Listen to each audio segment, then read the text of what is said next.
All right, Brian Wright, Courage to Change. I'm with another highly influential guy in recovery, William Klein. What's up, bro? What's going on, brother? How you doing? I'm good. Thanks for your time. We're at a sober function, and pulled William to the side because I don't regularly see him as often as I should, and he's a part of Back to Basics camp. Founder of Back to Basics is E. Fisher, who I've already interviewed several times and traveled with. Yeah, he's my guy too. What's up, boy? Anyway, so we want to talk to William about he's been struggling getting sober, and your mom's actually a follower. Yeah, she's a big fan. She's my biggest supporter. Yeah, that's good. She's good stuff. About it. Yeah. Hi, Mom. So I wanted, when I saw her reach out to us on Courage to Change and talk about you, I knew it was time to get you to sit down with me, seek you out to share your story with the world. And so definitely be proud of me. Yeah. And then also it just shows that this is bigger than us. Oh, it's way bigger. And we have to work together to grow and to stay sober, and we have to spend a lot of time with each other, and we learn from each other, right? Definitely. Right. So I know you last time around you got to about maybe like 4.5 months, yeah. 4.5 months, and then twice. And then what happened? Well, the biggest thing about this program is they talk about a spiritual experience, right? A spiritual awakening, if you will. And the thing is you have to put God first. Right. That's the biggest thing. And I was told once by E. Fisher, shout out, that anything you put in front of your sobriety, you will lose that. Right. And anything you put in front of God is only going to get in the way. Right. And I believed what he was saying at the time, and I knew it. I knew it was true because I'd seen others fall, and I had felt the pain of seeing people fall around me, and I didn't want that to happen to me. But I for some reason just wasn't ready to take the suggestions. Right. And man, it's a cool deal. I heard you mention that we all have to motivate each other, and the coolest thing about this deal is I'm surrounded by a bunch of people that are just growing at a rapid rate, and it's almost a little bit competitive.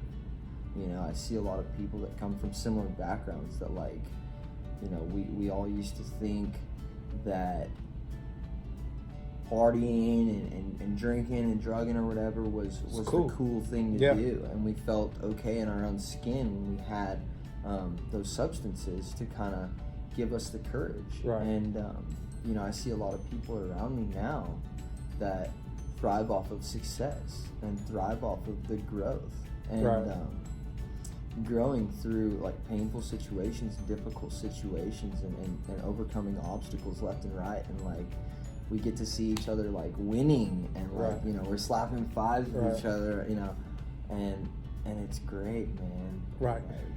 So let's backpedal a little bit. Talk about your background as far as your journey, where your journey starts with drugs and alcohol. Well, I started drinking pretty young, and it was the first taste I got of alcohol. I think I was like 10 or 11, and it was here, have a sip of this grandpa's old cough medicine. And I was on a hunting trip with my dad, and and I just it was disgusting. I remember it was this warm, I think it was like out of like a flask that had been sitting on the ATV all day, so it was just hot, and like everybody, like, you know, a couple of my younger friends and stuff were around me like this is gross, you know what I mean? And like I was like, give me more, like, and it was like the first step to, I didn't know then that like I was ever gonna have a problem with it. I mean, like, the party was a party for so long, and I mean, it's kind of like in the I Arrived moment. Oh yeah, later definitely. On. Well, I mean, and like I partied all through high school, and then when I got to college, I was kind of like that guy. Like, I threw the parties, and people came to me for those types of things. Those type of I sold drugs. I was always where the party was at. You could always find me there, and it was really fun until I woke up and it wasn't fun anymore. Right. And I had a problem. I realized I had a problem, and I felt like I was on this roller coaster, and I was just like, I want to get off. Please stop the ride. I'm ready to get off. And I just didn't know like where to go, who to turn to. Like my mother, we had a lot of talks, a lot of long talks, and she would, I remember so many situations where just bad situations where she would cry to me. It's like, son, why can't you just stop? Why can't you, and I wanted to with almost like everything I had, until somebody called me up or something, like, hey bro, party, you know what I mean? And I was like, game over. Gotta go, you know what I mean? Yeah. Yes, please. And it talks about, well, in the 12-step program that I was introduced to, came at the perfect time in my life, where I was finally like just beaten into a state of reasonableness, where I was like, I can't go on like this or I'm gonna die. Right. And it wasn't like that for everybody around me. I always kind of felt different, because a lot of people around me could like take it or leave it. Right. And they could drink, and they could, well, okay, I'm getting a little tipsy, I need to turn down. And I'm like, turn down for what? You know what I mean? Like, my knob broke a long time ago. I get that. And I got to come into recovery due to a probation officer of mine had told me, look, I think you might need some sort of treatment or something. Right. And I got there, and for the first time in my life, I saw all these great guys around me, like probably about 80 or so guys that were sober and loving it. And I remember getting there, and I'm like, what's going on here? Like, where's the drugs at? Because I know you guys aren't sober. You like, you're playing the game. I get it. Like, where's it at? Right. And I'm like, no, man. Like, this is life or death, and we're doing this thing. Right. I'm like, show me how. And that's actually around the time that I was introduced to my man Fisher, and he showed me how to do this thing. And he took me. He tried his best to take me through the steps, and the first time, like I said, I got about 4.5 months into it, and I wasn't. And this is coming off of how long were you in? You're at A&R for. I was at A&R for 28 days, following being in county jail for about 60 some days. Yeah. So it was around 3 months. And if you don't mind telling us, what was your charges? Petty larceny. Okay. Possession of a controlled substance. Okay. And it was, those were the two that I settled for in the plea agreement. Okay. There was like a whole kind of like a laundry list of things. Right. And those were like 2 separate charges in 2 separate states. So I was like, it was becoming to be a problem. I was like, I caught a case here, was like in the midst of fighting that, and I was like, okay, I got to get my shit together, or I'm gonna be in big trouble. Right. And I ended up catching another case while on bond. Like we do. By the grace of God, it didn't all come crashing down on me, and like the judge told me, look, this is the last time I want to see you in my courtroom for any reason. Next time I will throw the book at you. Right. And that was a bit of a wake-up call. And that was right before I got to treatment. And when I got to treatment, like I said, I wanted to change, but I didn't know how. Right. And so I was actually using in treatment, and they kicked me out. And they kicked me out actually the day after I met Fisher. And I called him up and I said, man, like, I'm out of ideas. I don't know what to do. And he's like, the first question, I'll never forget this. I get in his car and he says, what are you willing to do to get sober? And I said, anything you tell me, like, just please take control of my life, because I've lost all control. And like, I can't do this anymore. I've heard my mom cry on the phone or in person, like just one too many times, probably more than one too many times. Right. And I was just tired of being a disappointment. Like I was so full of regret and shame, and it was a terrible place to be. But like looking back now, it was the greatest place to be, because I think they refer to it as the jumping off place. Right. And it was really like the pivotal moment in my life where the direction of everything changed. Yeah. Hopefully forever. And I was introduced to the 12-step program, and I met so many people. It was amazing. Like I have the hugest support system around me now of mentors and people that I look up to who are either a little bit older than me or they have had more sobriety time than me, and I just like, what do I do? Where can I help?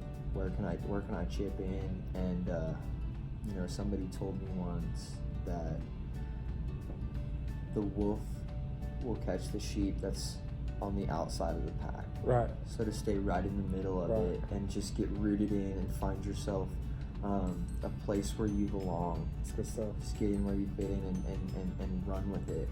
Right. And well, you're definitely doing that. I see you a lot more often than I used to last time around. Yes.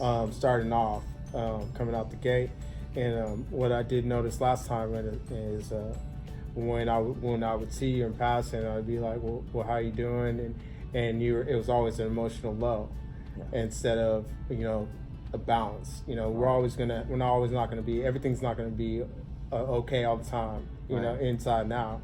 And so, but we do want to try to have a balance, but every time I saw you, there was a down. And what I did notice is that what we do is we like you said earlier, is we latch on to a significant other, and then we put that significant other before God and before our spiritual maturity, and the work stops. Exactly. And then it falls apart, and then we bottom out. And I can do, and I'm 3 years, coming up on 3 years sober, and I could still do that. Thank you, man. But I could still do that, emotionally. That's an easy thing to do. It's easy. So what I'd like to say, ask you, in saying that is what's different this time around at this point in your sobriety? Well, it's trial and error thing, man. I mean, I don't know of a lot of people that got it the first time around. Right. And I can remember people saying, "Don't leave before the miracle happens." Yeah. And so I kept coming back, man. And whenever I got out of prison, I actually went to a speaker function, like a little deal where there was somebody speaking about their story, and it was at a place that I consider a very crucial place for my recovery, and actually kind of where it all started.